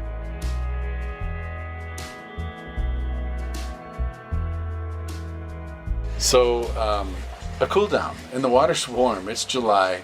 Nice. We were talking about temperatures, and I want to talk a little bit about your backyard in St. Paul, Minnesota. Cold plunge, key part of your sauna? Right. Yeah, so wintertime, I don't have a cold plunge. The cold plunge is just sit outside in the below zero or sit in the snowbank. But you'll dump water over your head. I don't do that. Actually do that. Yeah, interesting that. Yeah, I'll do that when I go to the 612, the co-op sauna. I'll do it. But yeah, for some reason I just don't. I'll just stand outside and just cool off with the cold, 20 below air, 10 below air. Yeah, I like nature's loofah, which is snow. I mean, you do snow angels, right? Yep. Yeah, those are gutsy. I don't do it as a habit every day. I'll do it when there's people around because I want to show them what a crazy Finn will do, and then they'll do it too. For sure. So cold plunge. So cold plunge though in the spring, summer, and fall, especially in the Twin Cities when it's 90 degrees in the summer, I need somewhere to cool off. So I call it a kids pool. It's a 10 by 10 octagon, 3-foot deep pool, and I keep it. It's kind of in a shaded area, so it probably stays around 70. Maybe on a hot day it gets up to 75. But it's a good cool plunge. So that helps you going from 180 degree heat down to and it's got a good filtration system. It's got a little pump on it, a little filter on it. I do use chlorine tabs on there. I think the instructions say to put like 5 or 6 chlorine tabs in there. I put 1 or 2, so it's not super chlorine, but just enough to keep it clean, keep the bacteria count low probably, and keep the algae from growing. I haven't had any algae problem, but so yeah, it's good. And then certainly in the spring and fall, I think I enjoy that more because it is super cold. I mean, it's a good 45, 50 degree cold plunge, and those are really exhilarating when you go from 180, 200 degree sauna into that cold. And So let me put you on the spot for a minute. You know about the Sauna Research Institute and Dr. Yari Laukin and 2,300 men, 20-year longitudinal study. It was released in 2016 about the health benefits of sauna, marketed decrease in all-cause mortality, decrease 23%, I think was the number, decrease in instances of Alzheimer's, stroke, dementia, cardiovascular health. That's the study. That's the foundational study that, as you know, Lee, that most people are citing. Like influencers and scientists and what have you. So that's the sauna experience. That's the Finnish sauna experience. That's the sauna experience that you grew up with from birth. That you outline what you do in your backyard with cold and heat. So my question is, what percent, if you just intuitively, you're not a scientist. You're just a lifelong sauna enthusiast. What do you think? Like these 2,300 men that participated in this 20-year study, in Finland, and you can correct me, you've been there as well, but in Finland, cold is always a part of sauna. It isn't like, hey, I'm going to sauna and then, I'm going to do one round and take a warm shower and put my clothes on. I mean, cold plunge is just part of it, right? Right. Am I right? Yeah, absolutely. Right. Yeah. You increase your body temperature, let alone your skin temperature, and then I think it's almost a natural that you want to bring it down. Even if you're not a sauna enthusiast, you need to cool off. How are you going to cool off? Are you going to jump in the lake? Are you going to jump in the shower, hose, garden sprinkler, pool? And any form of water element that gives you that thermal shock, that Right. like intense cool down, Right. is what we all do, Right. and what we've all done. So anyway, the question, I guess, is, if you had to guess, I mean, what percent of the health benefits of sauna, either psychological, physical, mental, all of that noise, is related to the contrast therapy? Well, I would, knowing what I know, I would say it's a high percentage is related to that. Now, if I was just somebody that enjoyed sauna and enjoyed the cool off, or jumping in the lake, or drinking a cold beverage in between rounds, something that cools you and helps you regulate your body temperature, I'm doing it just because it feels good. Right? Well, it doesn't. It's sort of like banging your head against the wall. It feels great when it's Right, over, right. but it feels great the moment we get out of cold plunge, right? Absolutely. Yeah, man. And I'm telling you, this is something that I really feel. I mean, it's a leading question I want to get from you, Lee. But intuitively, I mean, cold is always always has been a part of sauna for me for over 30 years and stuff. And I just think that that's a given. But it's quite funny to see in America how people are like thinking it's some sort of a thing. Oh yeah, cold plunge is great, but sauna and cold plunge, I call it like exponential, like 1 + 1 is 3. Right. Yeah, it probably just amplifies the health piece, or does, right? Sure. It's Vasoconstriction, all that. So, what do you think about sauna? Anything more you want to say on that? No. Except you dig it. I enjoy it. Yeah. Yeah, right It's on. good. What do you think about sauna in North America today? You're a Minnesotan. You're a Finn. Mm-hmm. You were born in the sauna. You grew up with sauna. When you travel, and you travel quite a bit, I mean, do you think sauna is being represented well in our country? And again, the caveat here is you're a Finn. Right. Well, Finn that grew up in northern Minnesota and still go up there. Yeah, it's. I think it's the sauna and the sauna experience is growing, and so again we see it with that down the Twin Cities has grown quite a bit over the last few years, and spreading to other parts of Minnesota. But you're also starting to see that in other areas of the country as well. No question. I mean, I get sorry to interrupt you. Yeah. You finish your thought, but I get inquiries. People buy my book in friggin' Arizona. Mm-hmm. I'm like, I thought I was crazy, but Yep. But God love them, But I think that, because and what I would say about it, a lot of that comes out of social media, and so people are getting exposed to like, what are these people doing? Or things that you didn't have any connection with in any other part of the country or the world, and where people are like, wow, they're doing this for health. So they're just going in this 200-degree thing and then going outside and rolling in the snow or jumping in the lake. Why are they doing that? And then they read more about it and learn more about it, and so there's groups on Facebook about it. And so I think that piece of it, Glenn, it was a couple months ago, my friend out in Australia, when I was talking to him, he was in a sauna at his gym, and there was he called it a bloke. A bloke. What do you mean? What do you mean by that? I guess that's what they call it, mate, bloke, some individual. And so it's big down there. You're right. So, well, I don't know that it's big down there, but it's, he uses it quite a bit. I think I probably exposed him to sauna more than he had. Is this your buddy that was here? Yeah, the one that was here a couple Yeah. years ago. And what's or his 3 first years name ago? again? Brett. Yeah, nice guy. Yeah. But he's into sauna. He's into sauna. And you got him into sauna. I think I got him into sauna. It's a candle that lights another candle, right? Because when he stayed at my house, we'd go in the sauna every night. Absolutely. And he's a nut for it. And now he likes it. So, but he was talking some conversation with some bloke, and he, this guy was telling him that he had plans. He wanted to build a mobile sauna, and right away he remembered you, Glenn. He's like, "Oh, I got to tell you, you got to look up this guy, look up his blog, join the Sauna Times. He's got a book on it." And yeah, so he was. But this is somebody in Australia that wants to do a mobile sauna, right? And you think of, especially in that part of the country where they were in, it's tropical, 90 degrees probably average temperature, very humid. Interesting, like at his gym, I haven't seen it, but he's got they have a cold plunge outside of their sauna. So the gym actually has the sauna, a regular pool, and then a cold plunge pool for people to go in the sauna. Yeah, man.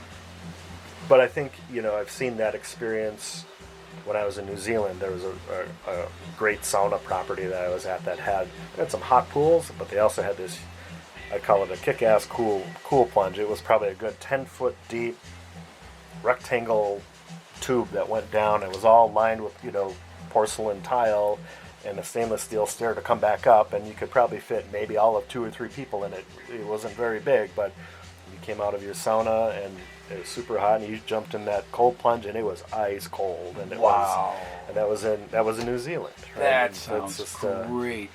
But those are so you. I Okay, think where that, in New Zealand? Sorry to. Do you remember? It was on the South Island, or the south part of New Zealand. And do you remember the name or any? I got it. I got all that saved, the pictures of it. Okay, but, will you email me that? Yeah, I will. I'm doing Yeah. a consultation with someone that probably many people on the listening to this would know, but I want to protect his privacy, and I'm just really happy that I'm connected with this leading individual, and he's American, but he's moved with his wife and son to New Zealand, and he's building his own home, and he's really into sauna, and I'm an advisor to the project, and I just think, there's a weird thing, like just to draw my interpretation or my feeling about New Zealand. You've been there twice, right? Once. Okay. Yep. It's like I say this about Oregon. It's my 3rd favorite state, and I haven't even been there yet. Because I just know I dig the topography, the nature, the ocean, and all that. And you have all of that in New Zealand, right? Definitely. Yeah. Yeah, it was a really good adventure out there. But Sweet. And sauna has the presence. and the sauna has a presence there, right? It was beautiful. Yeah, it was an awesome place. There was another place on the way to that one that they had private saunas that you could rent out. That it was a private sauna and a private outdoor hot tub, and it was all situated around a pond. I don't know if the pond is natural or man-made, but they probably had 5 or 6 of the sauna buildings as well as their little outdoor And those hot would tub. be probably available for private rental, Private rental, like right. party rental. Yeah. Like in Vegas, you rent your little. Not that kind of party. I know. Yeah, a little more Right. natural. Right, Yeah, right. but I'm sure you'd have a couple of beers. Oh, sure. And all Right. that. And, Right. but what's really cool about that, I'm so enthralled with this pond thing. And for listeners, Lee and I sat right here between rounds 2 summers ago, maybe. Good, yeah. Yeah, and you shared some great information about your hunting land, and I don't want to speak for you, but there's a gravel pit on your land, right? And you had this experience in New Zealand about ponds, and you kind of put 2 and 2 together, and you're like, this would be a great place at our hunting land for a pond and a sauna, right? Right.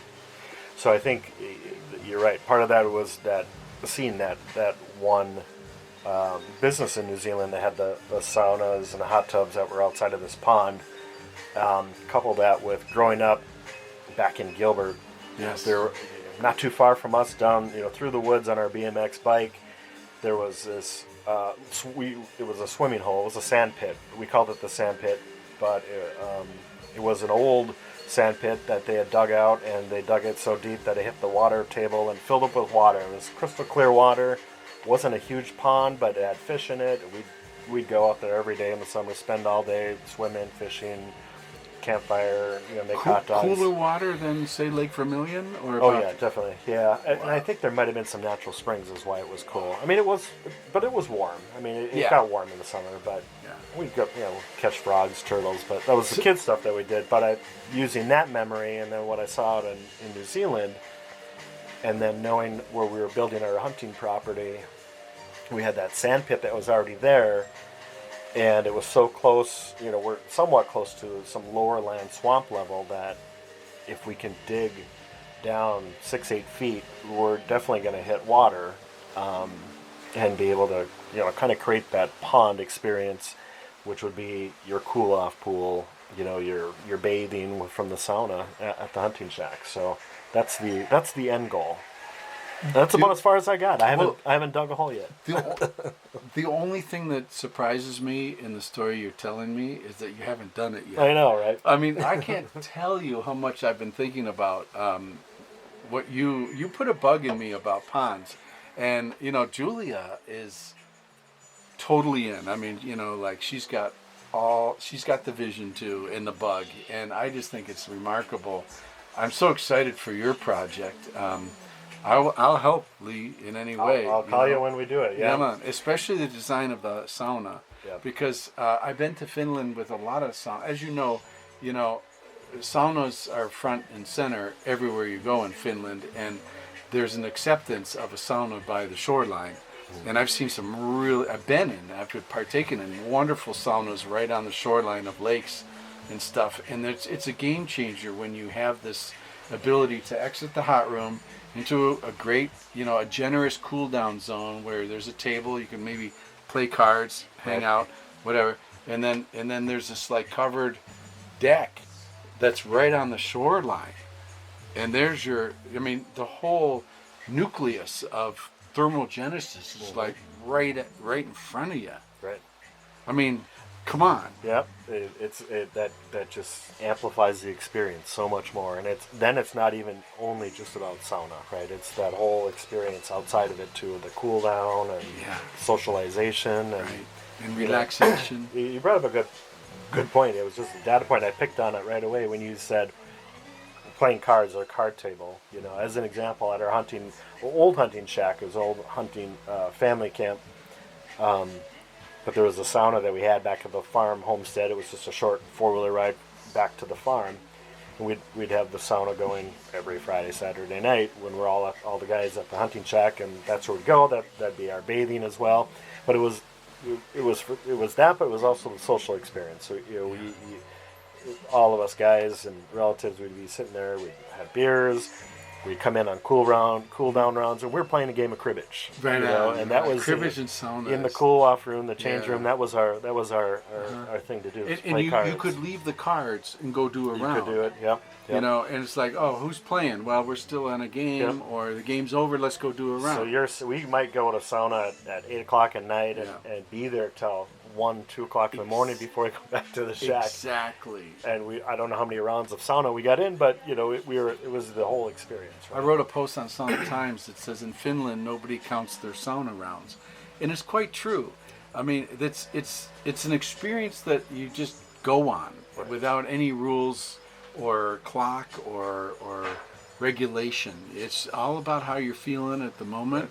And how wonderful to lose ourselves in time. Right. There is no cell phone. No cell phone, no door knocking, no. Yeah. It's just your kind of your peacefulness, your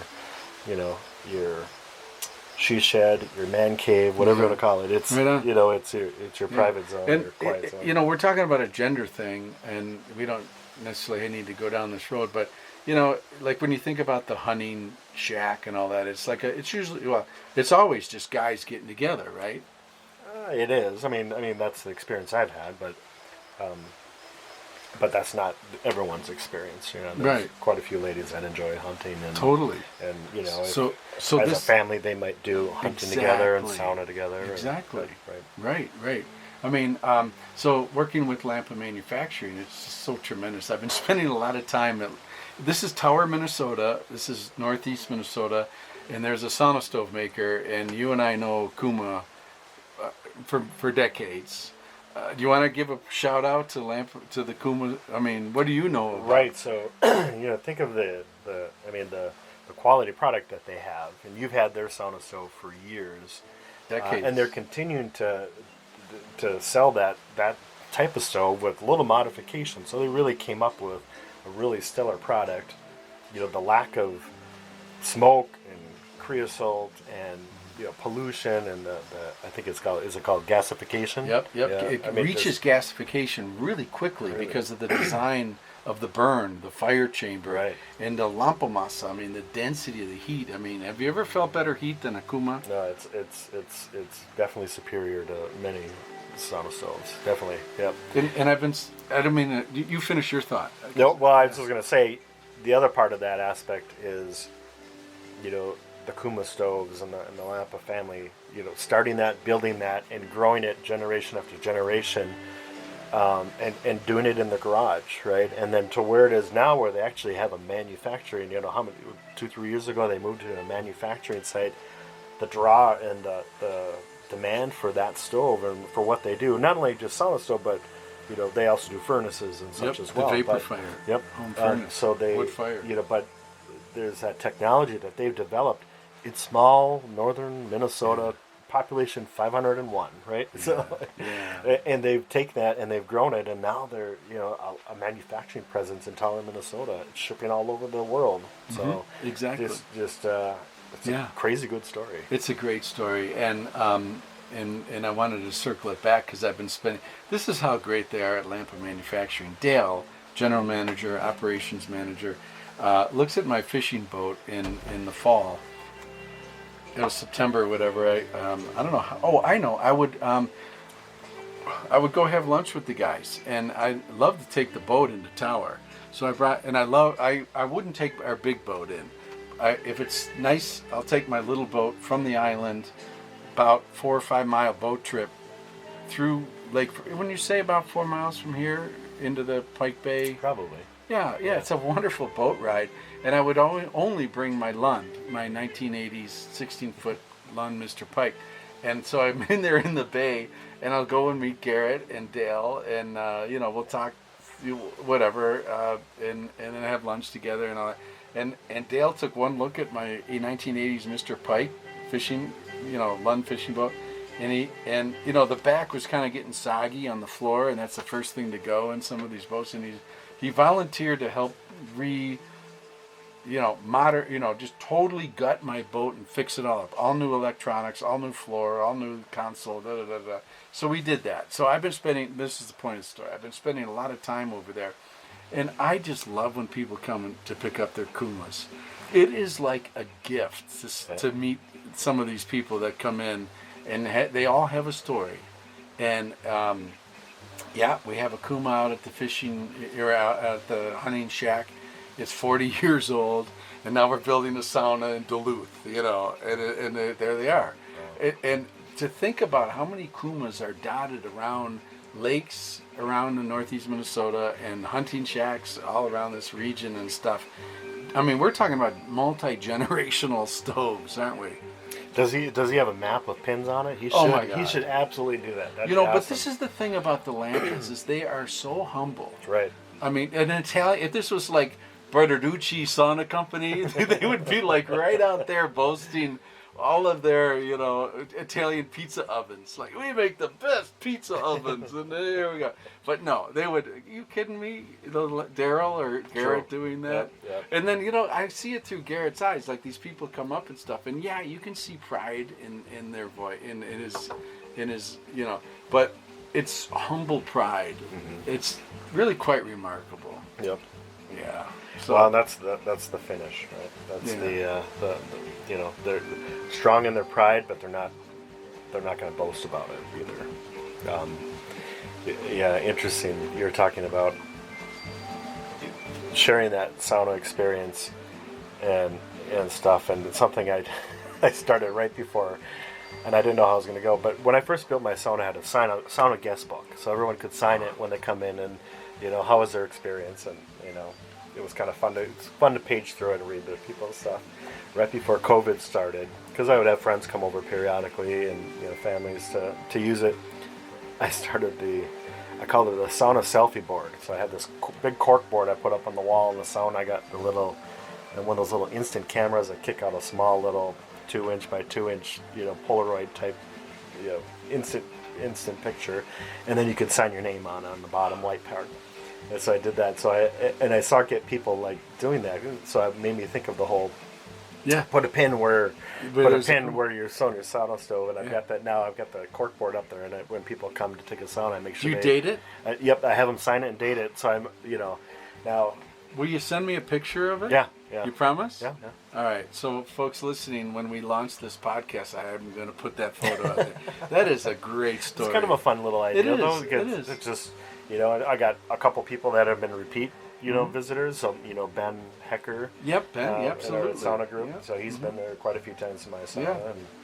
But yeah, it's fun to do. Yeah, that is a great. I can't wait to see that and share that. We talk about the recycling of the heat.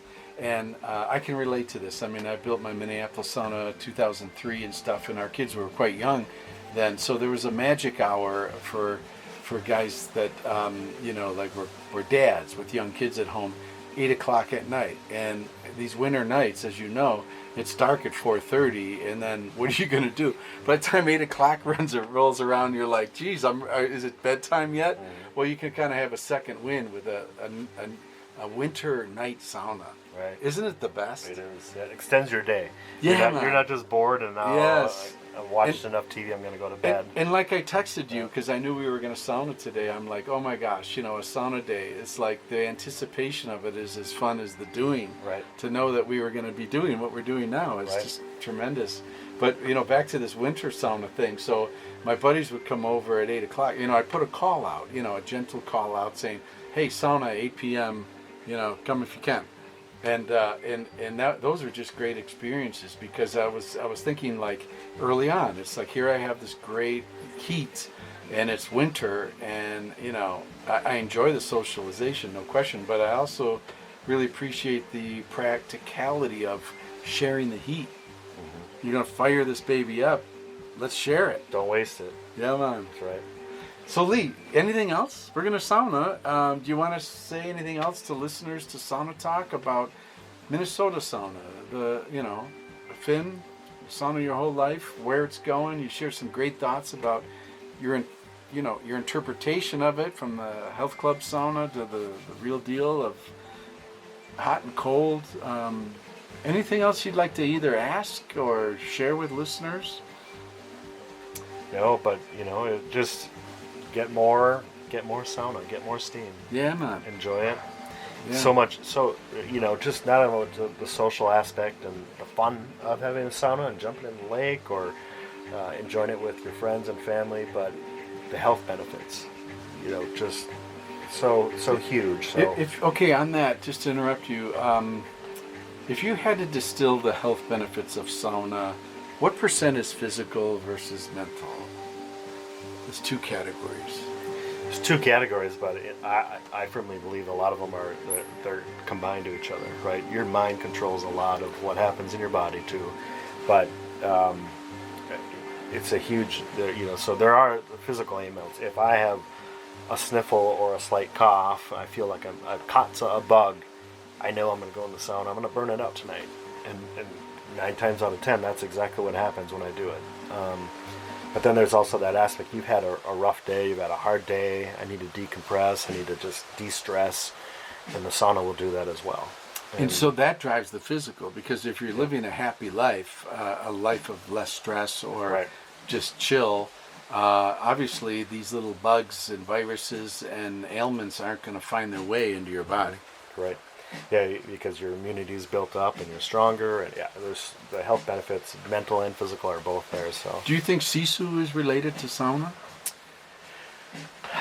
I think it's the Finnish export of sisu and allowing other people to experience that because they weren't born with it.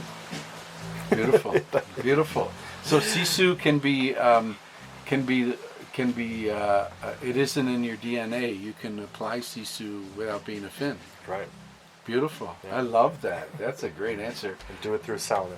Yeah, man. Thanks for being a part of Yeah. Sauna Talk, Lee. Yeah. It's always a pleasure, man. So just to frame up for those listening here, out there, we're looking down 7 miles of a lake in northern Minnesota. It looks like it wants to rain.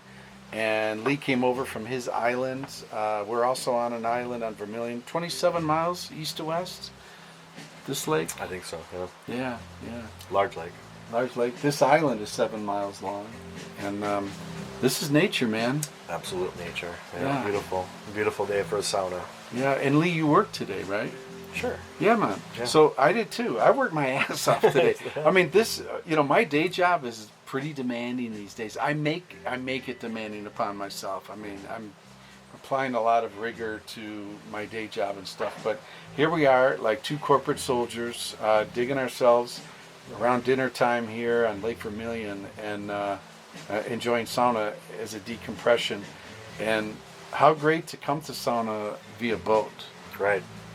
And then jump in the lake. That same water you took the boat across on, you're jumping in the lake, cool down experience. Yeah, it's awesome. And Lee is like the greatest guest because he brings everything. He's got a cooler full of beers, and then that's not enough. What do you have, like margaritas and stuff? Had some margaritas. Yeah. Yeah, and he brings freshly caught walleye. We have to have walleye tonight. So I just want to thank you for listening to Sauna Talk, and thank you, Lee, for coming tonight. And thank you for having me. It's awesome.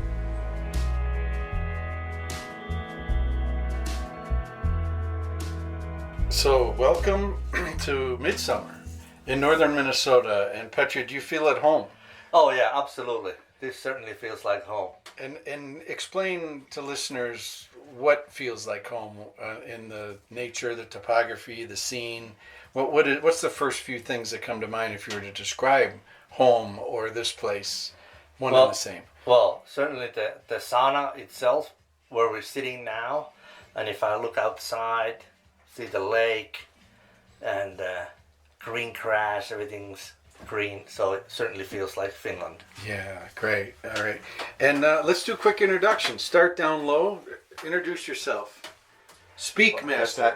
That's me. I'm Mike. I'm a neighbor of Glenn's, and I grew up in this area, so I grew up with saunas, and I love sauna. How old were you when you first took a sauna, Mike?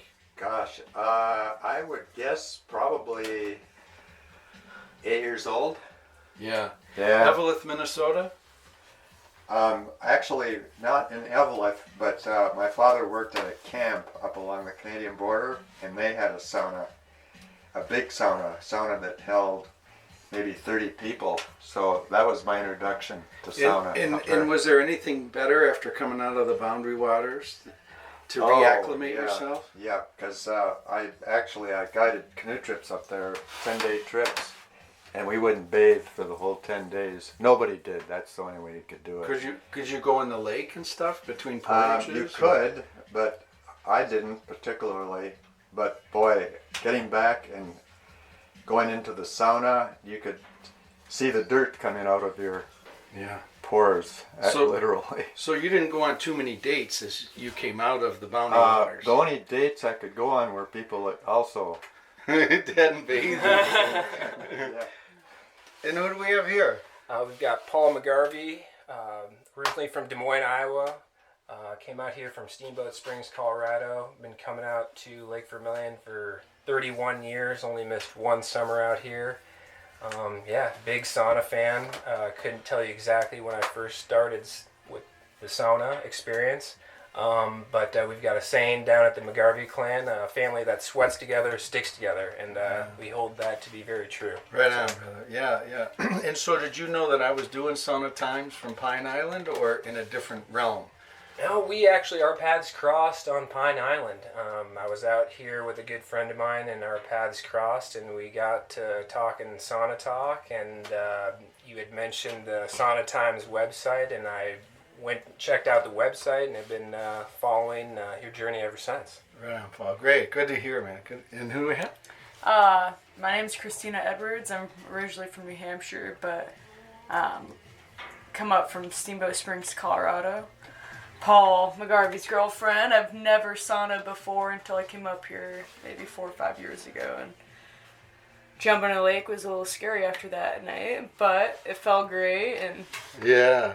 Here Right. she is again. yeah. Yeah. It gets contagious. And over to my right? My name is Petri Leivonen, and I from Sauna America run a business here, import sauna heaters from Finland to North America. Yeah, and you're feeling at home right now on the Oh, yeah. bench? Yeah. Exactly like home. Petri brought me some nice gifts. Some tar soap, which is very traditional, right? Yes, yeah. Tar soap, and then some.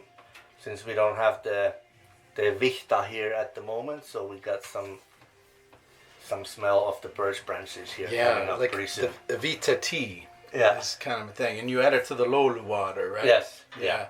Correct. And so this thing that we're experiencing is different. You coming from Finland, you've spent some time in America, and when you're traveling around and you listen to other people talk about sauna, do they get it? Do a lot of people get it, or do we have a long way to go? What is your assessment of sauna North America? I think there's a long way to go. A lot of people don't know what the real sauna is. They get it confused with what they call infrared rooms. Some people even might get it confused with the hot tubs, steam rooms. So this authentic sauna that we are, it's one of a kind, and yeah, we got a long way to go, and well, that's what we're here for, you know. What would you say if you were to distill it? What is the difference of what we're experiencing versus what many in America think is sauna? What would be the top 2 or 3 differences that you would like others to be aware of? Well, I think it all comes, it starts with a proper stove, whether it's electrical or wood-fired. Then the way the sauna room is built, the seating needs to be high enough. And yeah, I mean, that's the key things that are so much different from these microwaves. Yeah, right. Yeah, or toaster ovens, right? Yeah. Right, Mike? Yeah, for sure. Yeah. How would you describe this heat, Mike? I would say it's something to endure and invigorating all at the same time. Yeah. Well, any comment to that? I'd say he hit the nail on the head right there. I'm currently embracing the heat wave that is coming over my way right now. You know, Petri, I just got back from Finland, and what was it 14 saunas in 9 days? You know, I end up keeping score because I love them so much, and it's true in Finland. Every sauna has its own soul, right? Pretty much so. Oh yeah, they're all different. Yeah, and so for me to be able to revisit, you know, as I'm on the plane coming back from Finland back to America, I mean, I kind of write them down. I mean, I find myself kind of remembering them and writing them down because they are somewhat unique. But I would say one of the things that I do love about sauna is the universality of good heat. Yeah. Can you feel it here? Oh yeah, certainly. How do you describe this as you compare it to, say, like a toaster oven, a microwave, a barrel, you know, these other things? How do you describe the difference? Well, the basic heat is slightly, or it can be considerable higher than the toaster ovens. And then when you start throwing water on the rocks, it increases the humidity, and that's what the real saunas are all about. Yeah, man, exactly. Heat, steam, ventilation. Yeah. Heat, steam, ventilation. That's the Holy Trinity, Paul. Oh, I'm feeling it right now. Amen to that, brother. And you know, we made steam. We threw water, created Lolu and stuff, but nobody ran for the door. No. Right?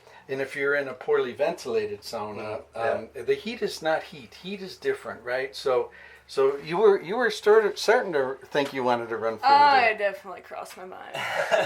but you stuck it out, and I did, because I knew it was gonna hopefully, get better. So It's a good heat. Yeah, good. Petri, anything else you want to share? You got the microphone here. I'm going to make some more. Here, you throw water I'll in. throw some, you know. Yeah. This is a ceremonious moment. Yeah. The fin is creating steam. We'll spread it evenly all across the stone, so make it smooth and yeah. This is life. Yeah, man.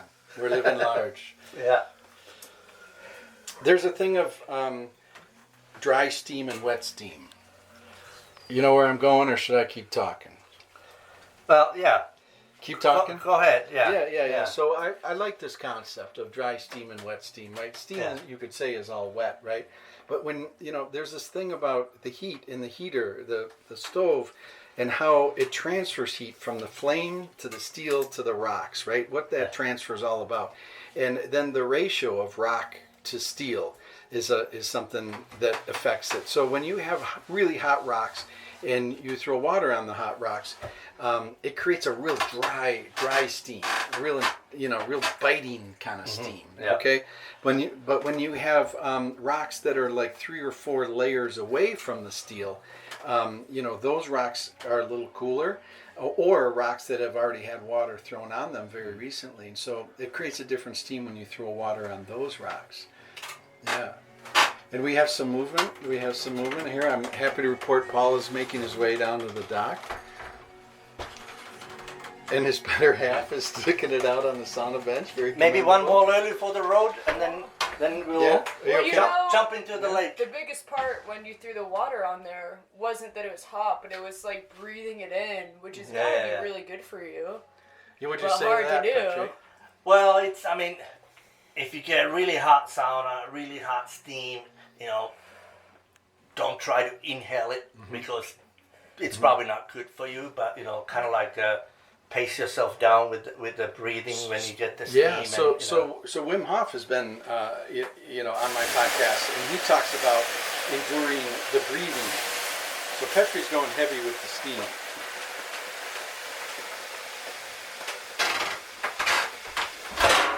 Sorry. It's fine. See, she could go to the low bench. Yeah. And I do like the 3-bench system. Oh yeah. Because you can can always go go down. Yeah. You don't have to leave the room. That's it. And then if somebody wants to put a little bit more water, Yep. And then of course it's it's always with the strangers nice to say, would you mind if I throw something? People like. Yeah, but you didn't. You I just didn't. Yeah, I was at Sampo Sauna about, a week ago, 10 days ago, and this is the problem with Sampo Sauna that I knew was going to happen is nobody's going to go there anymore. It's too crowded. And there must have been 80, 100 people there on this gorgeous afternoon. It was the first nice day of June. And anyway, so they have these, thankfully, it's very well attended with volunteers that, they use a lot of wood from pallets, and they cut like construction lumber, which burns like super fast, super hot. A lot of stress on the steel, Yeah, oh yeah. Yeah, and so anyway, you have these Lolu master, the host, the moderators, they come in and they stuff the shit out of the sauna stove with this pellet wood, and then they look at you with this shy grin as they start to throw water on the rocks, and their mission is to get you out of there because there's a line of about 15 people, maybe 20, waiting to get in the hot room. So they want to move it along. Yeah. But I find, hey, we don't have that problem here. And what I love most about, one of the things I love about a very good round is that when your core is completely there. Yeah. It's not just your skin. Yeah. It's your entire core that's heated up to a certain place. And, when we sauna as much as we do, we know that place. Yes. Mm-hmm. And that's a round. Yes. Correct. Yeah.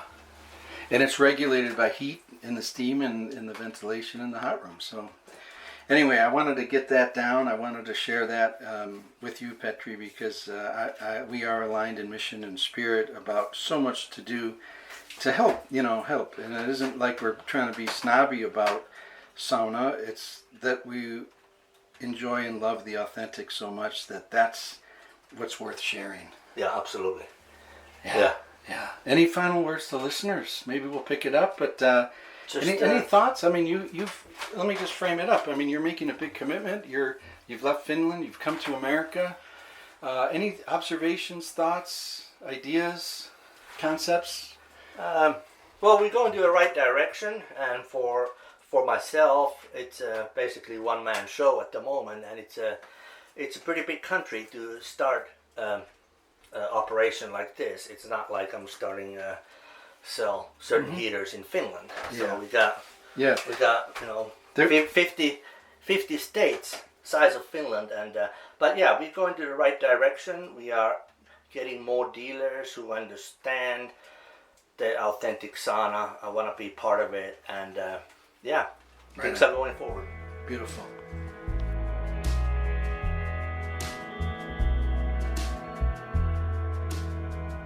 So, how many sauna rounds, guys? 6 maybe. Okay. 5, 6 maybe. Yeah.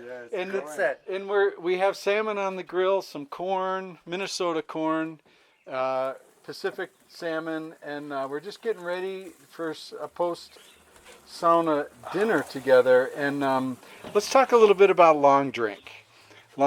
So I was just thinking about how it's really part of the tapestry, part of the experience for Finnish people, and sauna. It's. Would you say that it's right there with sauna as a refreshing thing to have, or is beer certainly more popular, or how does it stack up? Probably 50-60, as we say in Finland. You know, 50-60, but certainly long drinking's there. And amazing about it is the history of the long drink. It's a drink that was developed for the 1952 Summer Olympics to give the Olympic tourist something different. So the history goes way back, and it's such a great, refreshing summer drink after the sauna, during the sauna, in the sauna, any way you like. Gin and grapefruit. Yes. Now, what is that? What does a long drink on the sauna rocks smell like? I've never tried it. Yeah, I've never tried it. What do you think about beer on the sauna rocks? Just a little bit, not too much. Yeah. If you put too much, it doesn't smell good. Yeah. A little bit is okay. Yeah, my what I'll do, and again, it's not often, but what I'll do is I will have a little bit of beer, like you're saying, on the sauna rocks, but I will always follow it with straight water. Yeah. Just to clean the palate, kind of a thing. Yeah. But 1952 Olympics, where was that held? Summer Olympics in Helsinki. In Helsinki. Let's see, Paavo Nurmi. Oh, he was way before. Way before that. Like early 1912. Yeah. Who's the other? There's another one, famous Finnish, 10K, 5K marathon. Did them all. And then I think they caught him for blood doping. Oh, the tall, skinny guy in the 80s. Yeah. Martti Vainio. Yeah, I guess so. You mean a Finn was actually caught doing something illegal? He must have had some other ancestry. Probably. That's pretty good.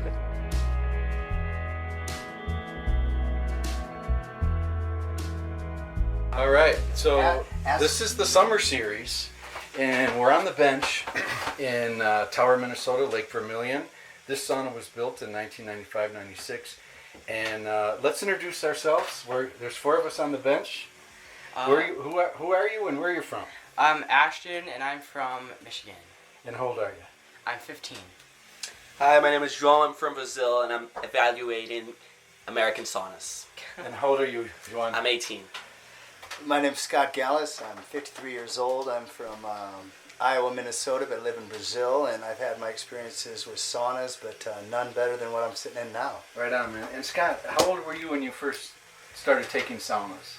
They threw me in when I was like 3, 4 years old, I'm sure, down at the Birmingham cabin. Right on. Grew up with saunas up here. Absolutely. And you run a camp, and sauna is a big part of the camp. It is, actually. Ours is quite a bit bigger. We've had, I think, 25 people in there, kids at one time, doing little games and stuff. It's more recreational than I think But it's also to get clean. The campers get clean. Right? They do. It's part of our lake bath. Everybody jumps in, does their shampoo out in the lake, comes back in, and Free range organic shampoo. yes, correct? for sure. Yeah, absolutely. Okay, so let's talk about what makes good sauna. And as we all know, we're visiting about what makes good sauna, and there is a holy trinity of good sauna. And does anyone want to guess what one of the three holy trinities are? Convection. No. No. Oh, that's. No, not I was quite. going to say conduction. Well, let's dive into number one. Number one. Oh, it's Do you wanna- circulation. Heat. The heat. Heat. Excellent, excellent. Now, heat transfers three ways. Does anyone want to guess? This is my time. Convection, conduction, and radiation. Let's go, Ashton. Fantastic, fantastic. Does anyone want to try to tackle why this is good heat? Why this sauna produces good heat relative to the three ways of heat transfer? So I understood that the radiation comes out from the fire, and then the rocks hold this heat, and then it passes through one of the seas, which convection maybe, or conduction. Yeah, yep. Rocks get hot through conduction, right? And then in the heat flows through airflow, right? Yeah, like yeah. In the whole convection style, right? Yep. Yeah. So and now we got more kids coming in the hot room, which is great for summer sauna. Welcome to sauna. Come on in. Were you guys in the lake? Pedro, be careful. Yeah. Don't touch the black. That's one of the only rules for sauna. Is this considered black? I can't see. That's silver, but you still don't want to touch that one either. That's the second rule. Don't touch it. Yeah, That's yeah. the second rule. Yeah. We were talking about the holy trinity of good sauna, and we were talking about heat, right? You guys are feeling heat right now. This is good heat. It's probably, I'm guessing 180 Fahrenheit. What would that be in Celsius? Anyone want to venture a guess? 180. I know 90 is around 40. When does the oil bottle in Fahrenheit? 112. It's right there. 112. Yeah. Can you read the Celsius? No. Yeah. It says 80. 80? No, it's 80 yes, Celsius. 80. Wow. But there's no way 80 Celsius. Yeah. Because 80 Celsius is like almost boiling water. Yeah. 100 is boiling. Yeah, but it's very comfortable in here, isn't it? Yeah, Yeah. It feels Yeah. great. No, before when I came in without being wet. So then here's I what was here's very- so you go sit right where Scott's feet are, and then you guys can sit right here and make yourselves Yeah, at home. just don't touch the So black or the silver. So we're talking about heat as one of the three holy trinities of good sauna. Does anyone want to guess what number 2 can be? Humidity. Oh God, almost. You're so close. Isn't it air? And humidity comes from what? Water. Moisture. Yep. Water. And what if I pour water on the rocks, it's gonna make Steam. steam. Yeah, Exactly. Let's go, Well Steve. said. Well said. So I'm gonna hand this to you. Pour some water into that white bucket up there, and let's create some steam. White bucket Right there. Yeah. It'll overflow in there. So what we have for those listening is it's like kind of a teapot here atop little bit more? the rocks. Yeah, till it overflows. And you want to get right into the third? Talk about the silent one. Does anyone want to guess the third in the Holy Trinity of good sauna? He said it was the silent one. Airflow. Just being quiet. Airflow. Airflow. Peace. Yeah. Oh, that's good too. That would actually say Smell. number 4 is Oh, I silence. like the smell. Let's hit it a little more. Smell. A little more steam. Yeah, airflow, ventilation. Good sauna is ventilate. Right, and that's why when you came in and said, "Oh my gosh, it's 80 Celsius," and you're not feeling overwhelmed, is because we have good airflow in here. So, what do you think, Juan? What do you think? Oh, this About The whole vibe. I like it. This That, tea, like, the I don't know without the the reason sauce. yet, but it smells good and looks nice. Is it Yeah. like incense? Like something like that? Where This like, is it from has- This tea is from. These herbs are from Latvia. Does anyone know where Latvia is? Yeah. Yeah, Yes. it's right by Estonia. Nice. And above Geography Lithuania. Yep. In the Baltic region, right? Yeah, very good. So we got geography, we have science, but these are herbs from the forest in Latvia.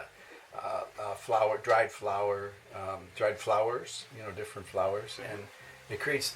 There's about 3-4 different kinds, creating different essences. Some of the plants are eucalyptus. Something you guys would know, maybe the eucalyptus plant. Makes for pleasant lolu. Lolu is a Finnish term for the steam. So, that's cool.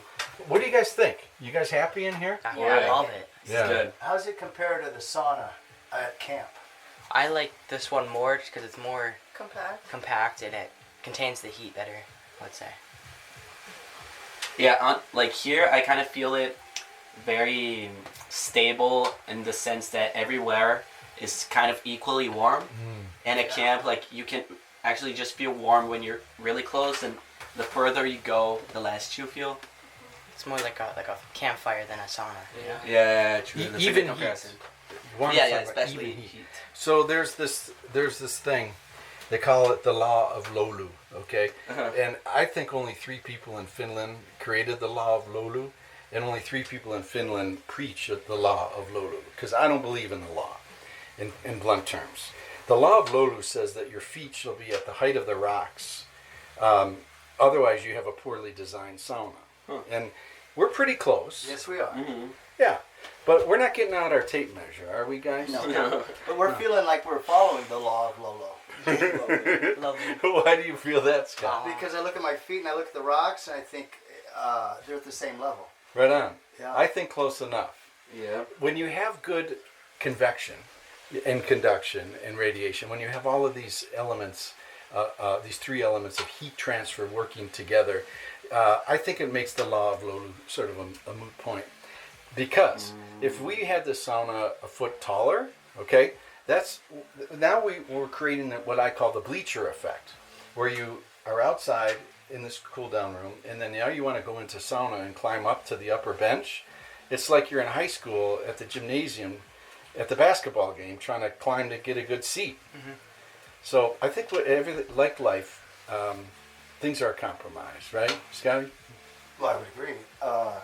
Where you're at is where you can enjoy it the most. Where you're at is where you'll be. Yeah.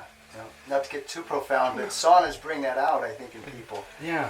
Friendships are forged, secrets are made, and just everybody seems to get to the same vibration of, like I said earlier, peace. Man, That's what this is sauna hot. brings for me. Beautiful, beautiful. And there's a lot of talk about the busyness of our lives, screen time, being on your screen and all that. And what we're experiencing here is real nature, and there is no cell phone here, right? Transcendence, nice. Yeah, you want to speak on that? About how you're feeling in this present moment? Well, I've kind of been caught being on my phone when I shouldn't be, you know? Mr. Scott here can atone for that.